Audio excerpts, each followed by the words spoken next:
सुरक्षा करना। हाँ, तो खरपतवार से सुरक्षा करेंगे हम। खरपतवार बोले तो वीड्स,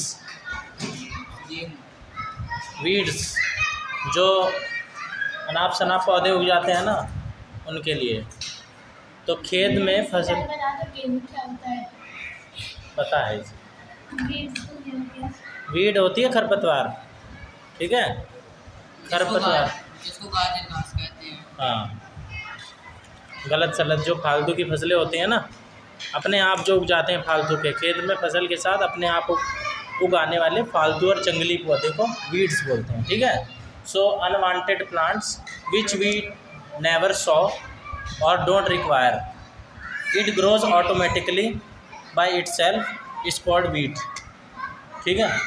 लिख दोगे ना अपनी भाषा में लिख देना। इन्हें हटाने के लिए हम प्रोसेस, इसके हटाने की प्रोसेस को हम क्या बोलते हैं? वीडिंग। वीडिंग बोले तो निराई करना, निराई सुना है, वीडिंग बोलते हैं, ठीक है।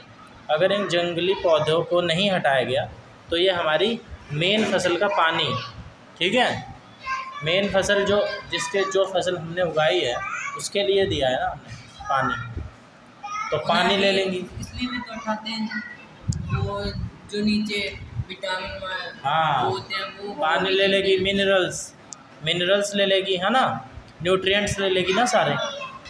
अब भाई ये तो एक तरीके से चोरी हुई, है ना। सनलाइट भी ले लेगी, है ना, और क्या कहते हैं, न्यूट्रिएंट्स, ये सब चीज़ जगह भी घेर रही है। तो कुछ वीड्स तो इंसानों और जानवरों के लिए जहरीले भी होते हैं, इसलिए भी हटाते हैं, है ना, जहरीले भी हो जाते हैं, अनवांटेड है। कांटे भी लगे रहते हैं। हाँ, कांटे तो लगे रहते हैं लेकिन जहरीले भी होते हैं। अगर कोई जानवर खा ले उसे, या हम भी गेहूं के साथ फसल के साथ काट लें उसे, तो पॉइजनस हो सकता है हमारे लिए, ठीक है। हाँ, क्योंकि वो हमने बोया तो है ही नहीं, अपने आप उग गया है, ठीक है। तो देखो अब ये कैसे काम करता है कि किसान वीड्स को 3 तरीक़ों से हटाते हैं। कितने? पहला तरीका टाइलिंग, बीज बोने से पहले हल चलाकर इन्हें जड़ से उखाड़ देना, इसे बोलते हैं जड़ से उखाड़ देने के प्रोसेस को टाइलिंग बोलते हैं, ठीक है। तब बीज बोने से पहले, है ना, क्योंकि पहले से भी खेत में गलत सलत फसल लगी हो सकती है ना, तो उखाड़ के फेंक देना। दूसरे नंबर पे मैनुअल रिमूवल, मतलब कि हाथों से एक एक करके, ख़राब फसल देखी उखाड़ दी, है ना, कोई ख़राब देखी उखाड़ दी, ठीक है। या खुरपी भी होती है, खुरपी से भी काट दी, देखी होगी खुरपी। और सीड ड्रिल की मदद से भी इन्हें ज़मीन के पास से काट देना। खुरपी से तो भी घास काटते हैं, वो भी काट सकते हैं, घास की तरह ही तो है, ये जंगली घास है, ठीक है। तो इन्हें ज़मीन के पास से एकदम काट देते हैं, ठीक है। तो फूल आने से पहले काटना बेस्ट होता है। और तीसरा प्रोसेस है वीडीसाइड्स, खरपतवार नाशी। बोले तो ये खास केमिकल्स होते हैं, जैसे केमिकल्स जैसे 2D 4D, जिन्हें पानी में मिलाकर खेत में स्प्रे करते हैं। कभी तुमने देखा होगा ऐसे टीवी वगैरह में, पीछे पेन से टांग लेते हैं और ऐसे स्प्रे करते हैं, ऐसा देखा है। तो इसे मिलाकर स्प्रे कर देते हैं। हाँ, इससे क्या होता है, वीड्स मर जाते हैं। वो उस तरीके से बनाई गई होती है कि गेहूं की फसल तो सुरक्षित रहेगी, वो वाली जो ख़राब वाली है वो वाली फसल में मर जाएगी, ठीक है। मेन फसल को कोई नुकसान नहीं होगा, ठीक है। तो जो वीडीसाइड छिड़कते समय ना किसान को अपना नाक मुंह कपड़े से अच्छे से ढकना चाहिए, क्योंकि ये केमिकल्स उनकी हेल्थ ख़राब कर सकते हैं, ठीक है। तो तुमने देखा होगा अच्छे से मास्क वास्क लगा के रखते हैं किसान जब छिड़कते हैं, ठीक है, पूरा अच्छे से साफा हुआ बांध के रखते हैं, ठीक है। तो मान लो हम ऐसे कैसे समझ सकते हैं, हम कोई खाना खा रहे हैं, कोई रोटी सब्जी खा रहे हैं, है ना, और आपके 2 दोस्त आकर आपकी प्लेट से खाने लगे, तो कैसा लगेगा आपको? कम हो जाएगा ना आपका खाना, कम हो जाएगा ना, आपका पेट नहीं भरेगा। तो बिल्कुल वैसे ही वीड असली फसल का खाना खा जाता है ना। तो जिसका पेट भरना चाहिए था उसका भरा नहीं, फालतू के लोग खा के फसल आगे चले। ठीक है। तो कैसे याद रखोगे? वीड, वीड क्या होता है? वेस्ट, वेस्ट पौधा जिसे उखाड़ फेंकना। सही है। हाँ, समझ में आई? अब देखो, अब हमने कौन कौन से कर लिए? मैन्योर कर लिया था हमने, फर्टिलाइजर्स कर लिए थे जो केमिकल से बनते हैं, मैन्योर जो नेचुरली बनते हैं, ठीक है, नेचुरल चीज़ों से, गोबर वगैरह से। क्रॉप रोटेशन भी देख ली थी, बदल बदल के उगाना था कि उसमें चीज़ें ऐड ऑन होती रहें, है ना। दाल बोते हैं ताकि मिट्टी में कौन सी गैस फिक्स हो सके? नाइट्रोजन गैस, ठीक है। तो कौन सा बैक्टीरिया फिक्स करता है नाइट्रोजन गैस को? राइजोबियम, राइजोबियम बैक्टीरिया, ठीक है, दाल के पौधों में, ठीक है। लेग्यूम्स बोलते हैं जिसे, लेग्यूम्स के प्लांट को क्या बोलते हैं? यही, ठीक है। फिर हमने क्या किया था? ट्रेडिशनल और मॉडर्न मेथड करे थे इरिगेशन के, ठीक है। फिर हमने करा प्रोटेक्शन फ्रॉम वीड्स, ठीक है, खुरपी वीडिसाइड्स वगैरह से। अब हमारा क्या रह गया? पहला चैप्टर है ना ये, एनिमल हस्बेंड्री।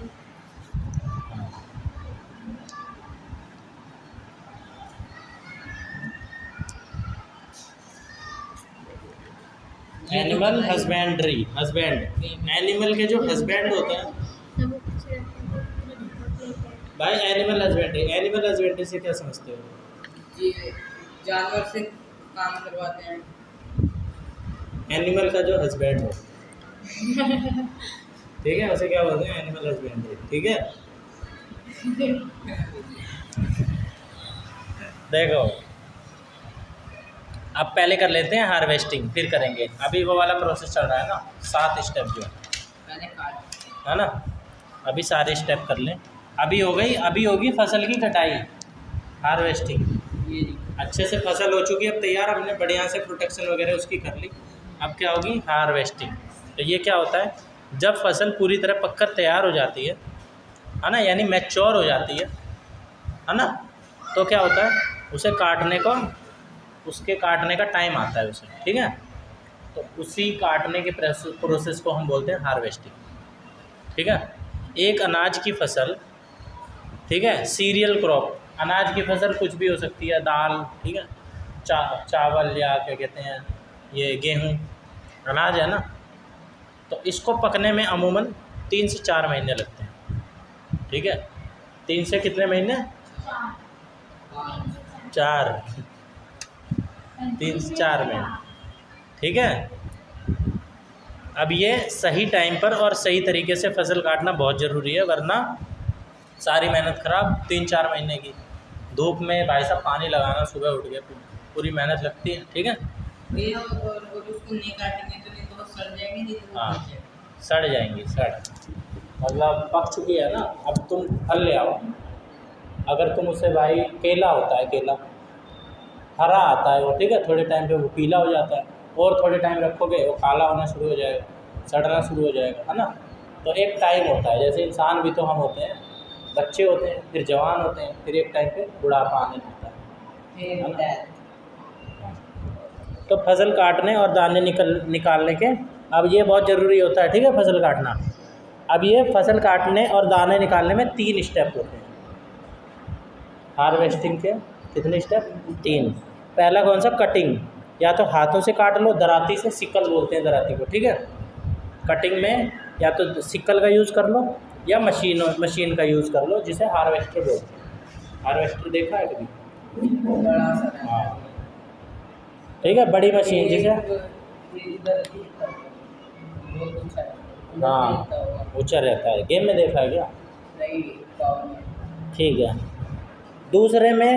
दूसरे स्टेप में हम क्या करते हैं? थ्रेशिंग, बोले तो गहाई, ठीक है। कटी हुई फसल में से दाने और भूसे को, यानी कि दाने बोले तो ग्रेन्स और भूसा बोले तो चैफ, ठीक है, उसको अलग करने के प्रोसेस को क्या बोलते हैं? थ्रेशिंग, ठीक है। आजकल कंबाइन नाम की मशीन यूज होती है जो हार्वेस्टर और थ्रेशर दोनों का काम करती है। कंबाइन नाम की एक ऐसी मशीन आती है जो सीधे फसल काटती है, वो गेहूं भी अलग कर देती है, भूसा भी अलग कर देती है तुरंत ही। तो कोई ऐसी आती है जो और जो हार्वेस्टर होती है, जो हार्वेस्टर वो सिर्फ फसल काटती है, अलग उसे अलग थ्रेश उसे अलग से करना पड़ता है। भूसा उसके पीछे से गिरता आता है। हाँ, गेहूँ गिरता है अलग और भूसा गिरता है अलग। गेहूँ तो स्टोर होता है उसके। हाँ, तो गिर के ही तो स्टोर होगा भाई, ऊपर से काटेगा तो स्टोर तो होगा ही ना एक जगह, दोनों चीज़ स्टोर होती है। फिर जब वो फूल हो जाता है तो एक तरफ से ट्रैक्टर में भरते हैं, हाँ एक तरफ से। हाँ, ठीक है। तो कंबाइन नाम की मशीन होती है जो दोनों का काम कर देती है, हार्वेस्टर का भी और थ्रेशर का भी, याद रहेगा। तीसरे प्रोसेस में क्या होता है, विनोइंग। बोले तो फटकना, ऐसे तुमने देखा होगा, फटकते हैं सूप से, देखा है? तो छोटे किसान जिनके पास बड़ी मशीनें नहीं होती, वो हवा की मदद से भारी दाने और भूसे को अलग करती हैं, इसे विनोइंग मशीन कहते हैं। मतलब जैसे एक पंखा चला देते हैं, हाँ, ऊपर से गिराते हैं भूसा दाने। और ये पंखा चल रहा होगा सामने और ऐसे डालते रहेंगे गेहूं नीचे और भूसा है ना। इस प्रोसेस को क्या बोलते हैं, विनोइंग। दादा को बताना, दादा आप विनोइंग करते हो, ठीक है, जो भी, ठीक है। फटकना, तो इसको क्या बोलते हैं, विनोइंग, ठीक है। अब एक पहेली है भाई, एक पहेली बताओगे। फसल काटने के बाद खेत में कुछ ठूंठ बच जाते हैं, बोले तो स्टब्स, कुछ ऐसे जड़ के पास का जो पौधा होता है ना काटने के बाद, वो बच जाते हैं, उसे स्टब्स बोलते हैं, ठीक है। कई किसान उसे जला देते हैं, ठीक है, पराली जिसे बोलते हैं। सुना, 2 मिनट को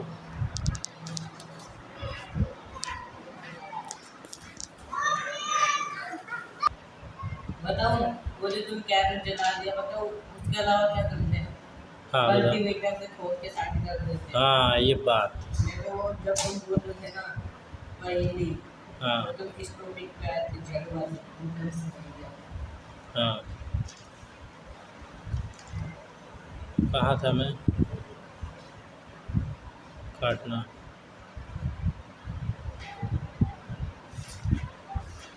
ये आलू हाँ। बोते हैं तो बहुत नुकसान भी होता है खेत में।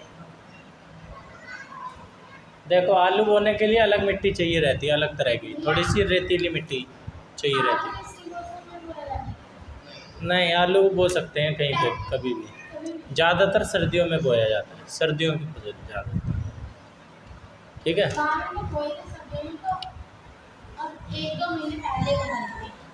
कहाँ है तुम्हारा गांव,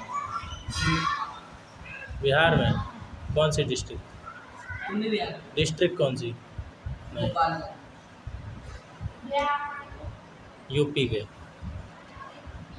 अब पहले हाँ, हम तो यूपी के भी एक तरीके से, कैसे, हम बॉर्डर के पास से, हमारी यूपी में भी जमीन है। चलो ठीक है। अब देखो हम क्या करेंगे, जो बच जाता है उन्हें क्या करेंगे, जला देंगे, ठीक है। और जो तुम बता रहे हो वैसे भी खोद के भी उसे हम मिक्स कर सकते हैं, वो क्या है, सड़ गल के खादी बन जाता है, ठीक है। तो इससे बहुत ज़्यादा पोल्यूशन होता है ना, जलाने से, ठीक है, और आग लगने का खतरा भी रहता है खेतों में आग लग तो जाती किसान ज़्यादातर आग ही लगा देते हैं, क्योंकि वो सस्ता पड़ता है। अगर भाई वो पलटे वलटेंगे तो उन्हें पूरा ट्रैक्टर वैक्टर चलाना पड़ेगा, खर्चे ज़्यादा बढ़ जाता है, ठीक है, डीजल खर्च करना, हाँ, और जलाना, मेहनत करना, तो वो सोचते हैं जला ही दो। भैया हमारे गली में ना 20 के कैन दे रहे थे, एक भैया ना है। दूर ये गए, बीच में से कहाँ से बात ला देती है। क्या क्या चीज़ है, क्या चीज़ कर रहे थे? अरे भैया पेट्रोल के भारी भैया, अगर कुछ सामान है यहाँ पे पानी 20 रुपये का मिल रहा है ना, हाँ। तो जाके सिरसपुर से 10 रुपये का ला रहे हैं, तो पेट्रोल तो वेस्ट हो ही रहा है ना।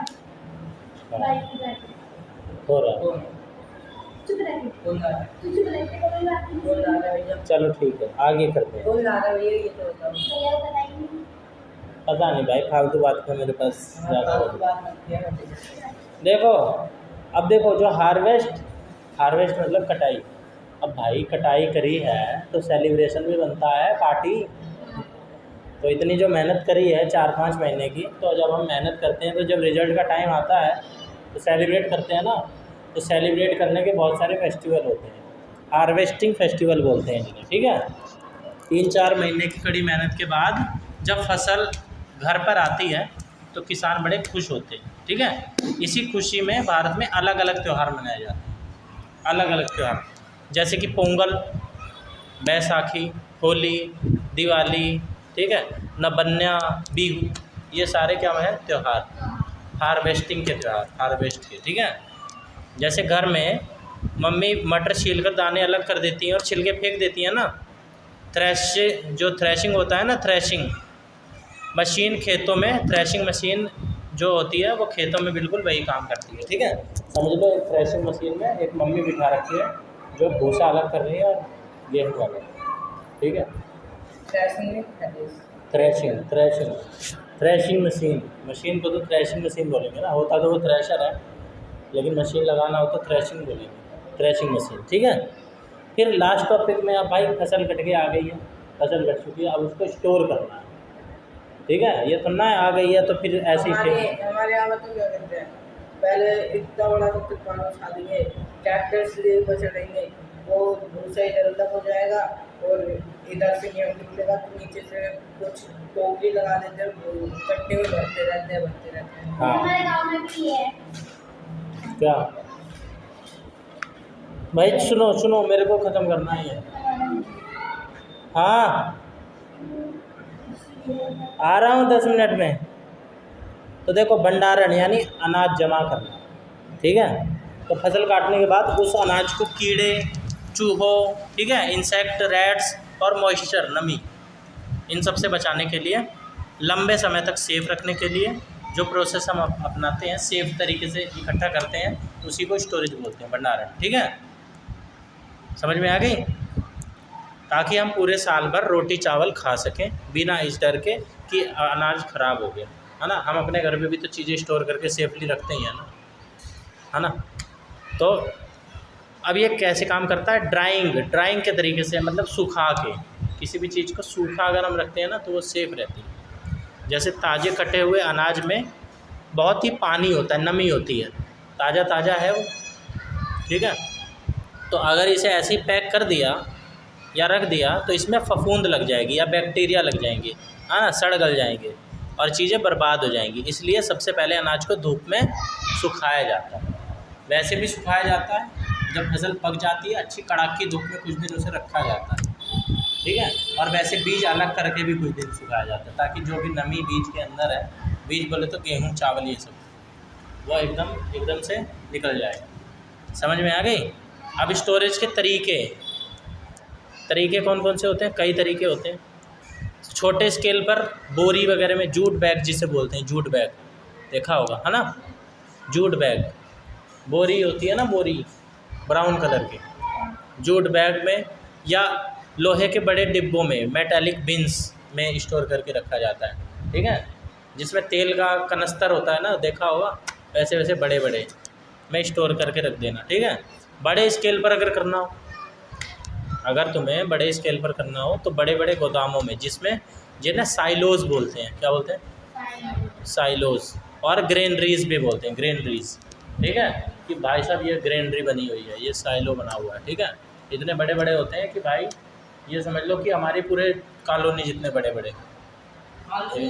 हाँ, थोड़ा तो ना होता है भाई, अगर कहीं पे साइलो बना हुआ है तो वहाँ पे पूरे गांव के अड़ोस पड़ोस के जितने लोग होंगे सब वहीं फसल अपनी बेच देंगे तो इकट्ठी होगी ना एक जगह, ऐसे तो ना है। अच्छा, सब एक दिन अभी हमारे पास आते हैं, ये हाँ, एक जगह पहले उसे स्टोर करा जाता है। अब भाई कोई एक बंदा स्टोर करेगा, हाँ, ऐसे होते हैं बहुत बड़े। ठीक है, एक घर जितने बड़े होते हैं, साइलो जितना बड़ा घर है ना, उतना बड़ा एक टैंक, उसमें पूरा गेहूँ चावल ऐसे भरा रहता है। ठीक है, उसमें पूरा अच्छे से उसको सेफली रखा जाता है। ठीक है, नमी वगैरह ना हो। ठीक है, समझ में आ गई? अब एक और ऑब्जर्वेशन है, एक बच्चा है बूझो, उसने देखा कि उसकी मम्मी गेहूं के ड्रम में सूखी नीम की पत्तियां डाल रही हैं। तो क्यों डाल रही हैं? तो सूखी नीम की पत्ती कीड़े ना लगे। माचिस की तिल्ली भी डाल देते हैं। हाँ, ये देसी तरीका है, केमिकल का यूज़ ना करके प्राकृतिक चीज़ों का। ठीक है, देसी तरीका है जिससे अनाज में कीड़े नहीं लगते। बड़े गोदामों में केमिकल ट्रीटमेंट का यूज़ होता है। जो बड़े साइलो होते हैं, साइलो ग्रेनरी, उनमें तो केमिकल वगैरह की पाउच बना के बीच में डाल देते हैं कि कीड़े ना लगे। समझ में आए? उसमें नीम नहीं डालते। नीम अब बिल्कुल ही सेफ़ नहीं है ना, वो तो छोटे स्केल पे जुगाड़ करके चला सकते हैं, ठीक है। समझ में आई बात? तो जैसे आप और ये तो जैसे हम होता है, मॉइस्चर प्रूफ होता है, क्या ये क्रैक प्रूफ होता है, मॉइस्चर प्रूफ होता है। हाँ, मॉइस्चर प्रूफ भाई कि मॉइस्चर नहीं आ सकता, ठीक है। क्रैक प्रूफ भी होता है, हाँ? Crack proof. रेड प्रूफ, हाँ, चूहे नहीं आ सकते, ठीक है। ये इसका मतलब क्या है? देखो, एयर टाइट मतलब हवा नहीं आ जा सकती, है ना। रेड प्रूफ चूहे नहीं आ जा सकते। मॉइस्चर प्रूफ नमी नहीं आ जा सकती। नमी बोले तो हवा में नमी होती है ना, बारिश के मौसम में नमी खूब बढ़ जाती है, तभी ये चिपचिपी वाली गर्मी लगती है। मतलब पसीना इवेपोरेट नहीं हो पा रहा है, क्योंकि इवेपोरेट तो तब होगा ना जब हवा सूखी होगी। हवा भी गीली है, हम भी गीले हैं, तो गर्मी बहुत तेज़ लगती है। गर्मियों में हमें जब पसीना आता है तो जल्दी जल्दी क्यों सूख जाता है और ठंडा क्यों लगता है? क्योंकि जल्दी जल्दी इवेपोरेट हो रहा है पसीना। तो जो शरीर की गर्मी है वो जल्दी जल्दी उड़ रही है पसीने के साथ। समझ में आ रही है? जैसे रोड पे पानी डाल देते हो तो भपका निकलता है ना, तो भपका निकल गया, गर्मी पानी के साथ इवेपोरेट होकर चला गया ऊपर और ज़मीन ठंडी छूट गई। गर्मी चली गई तो ज़मीन ठंडी रह गई। समझ में आया प्रोसेस? समझ में आया ना? तो जैसे हम अपने कोई भी फेवरेट चीज़ खाते पीते हैं, कभी छत पे डाल दो तो ठंडा है। हाँ, थोड़ी देर बाद ठंडा हो जाता है, जब तक वो इवेपोरेट होता रहता है गर्मी, ठीक है। तो जैसे हम कोई भी अपनी फेवरेट चीज़ खाते पीते हैं, पैकेट वाली अगर कुछ चीज़ खा रहे हैं, तो उसे मान लो अब हमारा मन कर रहा है स्टोर करके रख दें, तो बढ़िया से टाइट करके रबड़ वबड़ बांध के रखते हैं कि अब कल खाऊंगा, ठीक है। सील वगैरह ना उसकी ऐसी ढीली हो, है ना। तो अनाज को नमी से बचाने के लिए उसको रखते हैं, ठीक है। उसी तरह अब देखो, अब फूड फ्रॉम एनिमल्स, जानवरों से, अब ये प्रोसेस हो गए सारे, ठीक है। अब स्टोरेज हो गई, स्टोरेज के बाद कुछ नहीं करते। अब जानवरों से मिलने वाला खाना कौन कौन सा होता है? हमें सिर्फ पौधों से ही खाना नहीं मिलता, बल्कि जानवरों से भी मिलता है, ठीक है। किन किन फॉर्म में मिल? हाँ बताओ। पहले गाय से दूध मिलता है, हाँ। और बफेलो से, हाँ, गोट से दूध मिलता है, कैमल से भी मिलता है, ऊँट का भी, गुड़, ठीक है, ये सब। और से ये आने जाने की ट्रांसपोर्टेशन। खाना पूछ रहे हैं भाई, खाना। ये डक अंडा देती है, वो भी खाना ही है। डक का भी खा लेते हैं क्या? और क्या? ठीक है, तुम खा लेते हो? मैंने भी, तुम खाते हो अंडा? मैं उसका खाता हूँ, मुर्गी का। खाते हो? और नॉनवेज नहीं, हाँ। खाते हो तुम? नॉनवेज भी? यही है सेहत का राज। आगे बताओ। तुम आगे खाते हो? नहीं, प्योर वेजिटेरियन। आगे बताओ।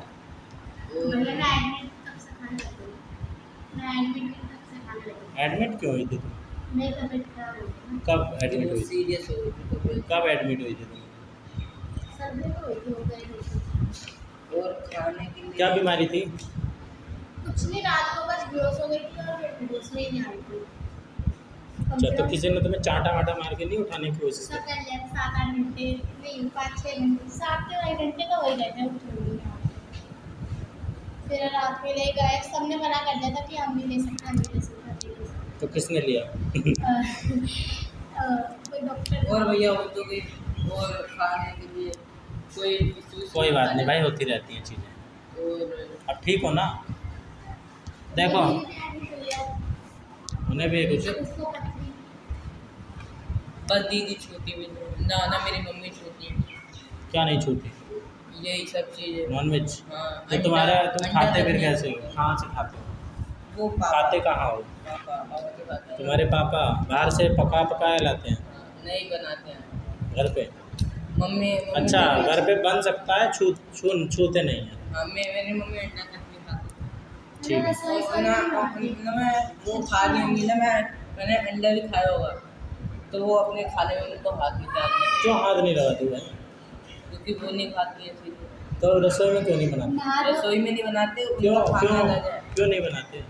पता नहीं, वो लोग खाते हैं ये सब। क्यों नहीं खाते हैं? वो क्यों नहीं खाते?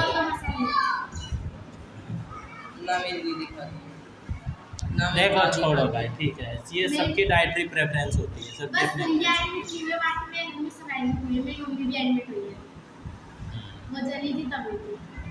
हाँ सब होते हैं भाई, किसी ना किसी को एक आधी बार सीरियस बीमारी कुछ ना कुछ हो ही मेरी जाता मम्मी को सिलेंडर से हुई है, है। हाँ तुम बता रहे थे एक बार। सिलेंडर से था।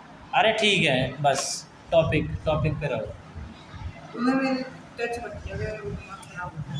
देखो हमें सिर्फ पौधे से ही नहीं मिलता, किन किन से मिलता है? एग के फॉर्म में मिलता है, ठीक है, मीट जो तुम बता रहे हो, ठीक है, और मिल्क किसी भी जानवर का पी सकते हैं, ठीक है, मतलब किसी भी नहीं, मतलब गाय भैंस ऊँट बकरी का लोग ज़्यादातर पीते हैं। हाँ यहाँ पे अवेलेबल ही यही है। अभी तुम सऊदी अरब चले जाओगे तो वहाँ ऊँट का लोग पीते हैं खूब। अगर तुम पहाड़ी इलाके में चले जाओगे तो वहाँ गाय भैंस नहीं होती, वहाँ लोग शिप का पीते हैं, शिप बकरी का भी पीते हैं। मैं बीच का नाम भूल गया। भाई बिच का नहीं पीते भाई, ठीक है, और फिश भी खाई जाती है, ठीक है, फिश खाते हो? फिश नहीं, क्यों? फिश नहीं पसंद? कभी तो खाई होगी एक बार। तो देखो मछली भी, जो लोग समुद्र के आसपास रहते हैं ना, उनका मेन खाना मछली होता है। मछली से हमें कॉड लीवर ऑयल मिलता है जिसमें विटामिन डी बहुत सारा होता है, वो भी अपनी कभी दवा नहीं खाती। ठीक है। ये नहीं खाता। अब देखो, अब ये हो गया। अब एनिमल हस्बेंड्री क्या होती है? मतलब पशुपालन। तुम 4-5 भैंस ले आके पाल दो, गाय पाल दो, मुर्गी पाल दो, तो ये तुम क्या कर रहे हो? एनिमल की हस्बेंड्री कर रहे हो। एनिमल की हस्बेंड्री नहीं, एनिमल हस्बेंड्री कर रहे जो पालतू होते हैं उनको पालते हो। हाँ, जैसे पौधे को पालते हैं ना, मतलब पौधे को पालते नहीं है, बोते हैं, ठीक है, खाद पानी दे के, पानी वगैरह देखभाल चाहिए ना जैसे पौधों को, वैसे ही हमें जानवरों को घर में या फार्म में बड़े स्केल पर पालते हैं, और उन्हें अच्छा खाना, रहने की जगह, शेल्टर, ठीक है, सेफ बढ़िया हैं। एनवायरनमेंट, ये सब खरगोश पालते हैं। मैं साल भर ठीक है, तो उसे क्या बोलते हैं? Animal husbandry.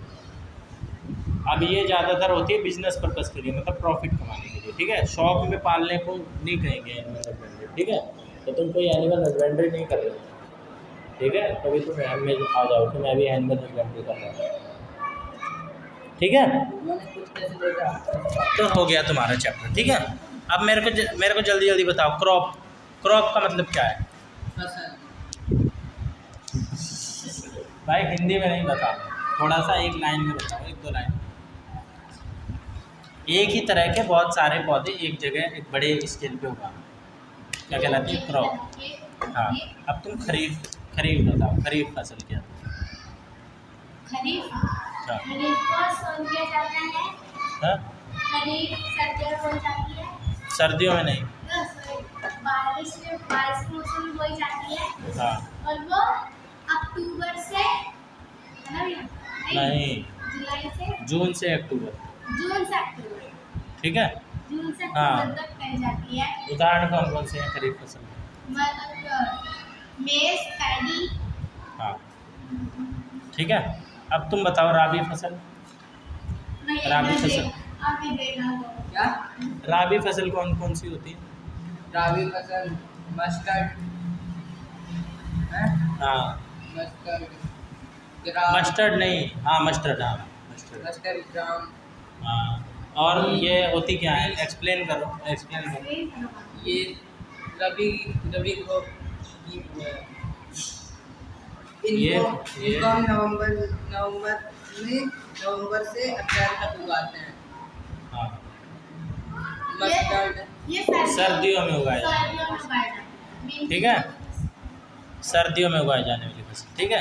वीट, ग्राम, ये सब। Preparation of soil.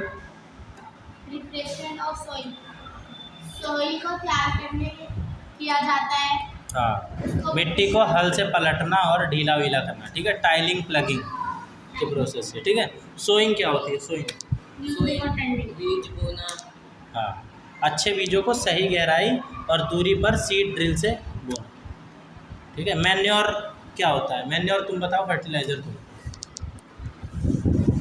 फर्टिलाइजर हाँ, केमिकली केमिकल तो फैक्ट्रियाँ बनते हैं। मैन मेड होते हैं, ठीक है। तो वो तो बता। मैन्योर, तुम मैन्योर बताओ। भैया मैं तो नहीं पता। मैं बताऊँ? बताओ ना। बताऊँ? नहीं, तुम बताओ। नहीं पता। नहीं पता, तुम बताओ। जो हम अपने हाथों से जो नेचुरल बनती है, जो नेचुरल गोबर से। गोबर से, ठीक है। मिट्टी की ताकत बढ़ाने के लिए देसी खाद या फैक्ट्री वाले केमिकल्स डालना मैन्योर ज़्यादा बेटर होती है, ठीक है। हैं? हाँ, इरिगेशन क्या होता है? सिंचाई, पानी दे। फसलों को टाइम टू टाइम पानी देना, प्यास ना लगे उन्हें, ठीक है, टाइम टू टाइम पानी देना। ड्रिप सिस्टम क्या होता है? पाइपलाइन बिछा के, हाँ, उसमें छेद करके। और जड़ों में डायरेक्ट, ठीक है। ये सबसे बेस्ट मेथड होता है, ठीक है। पहाड़ों वगैरह में भी ये अच्छा होता है क्योंकि हर जगह पानी जा सकता है। अगर हम पहाड़ों में फसल उगा रहे हैं, इस टाइप फार्मिंग बोलते हैं जिसे, तो हमने ऊपर पानी डाला, सारा पानी नीचे बह के चला जाएगा, फायदा होगा। तो drip system is the best system. हाँ, स्प्रिंकलर सिस्टम तो बताओ पहले। स्प्रिंकलर सिस्टम हाँ, अरे वही यार, जो पाइप पार्क में ऐसे लगे रहते हैं, छींटे छींटे मारते हैं, वही स्प्रे वाला मेथड। बारिश की तरह पानी डालना ऊपर से, बारिश की तरह स्प्रे करके स्प्रिंकल करना पानी, ठीक है। स्प्रिंकल क्या हो गया? हाँ, वीडिंग बताओ। वीडिंग जो वो तो वीड्स होता है, ये वीड्स को तो कहते हैं वीडिंग। हाँ, जो हमारे फसल के साथ वीड वो होता है जो खराब पौधे होते हैं, और वीडिंग वो प्रोसेस होता है जो खराब पौधों को हटाने का प्रोसेस होता है, उसे वीडिंग बोलते हैं, वीडिंग कहते हैं। ठीक है। तो फसल के साथ उग जाने वाले जंगली या फालतू पौधे, ठीक है, उस पौधों को खुरपी या वीडीसाइड से हटाना, ठीक है, क्या कहलाता है? वीडिंग। हार्वेस्टिंग क्या होता है? हार्वेस्टिंग फसल को हाँ, थ्रेशिंग।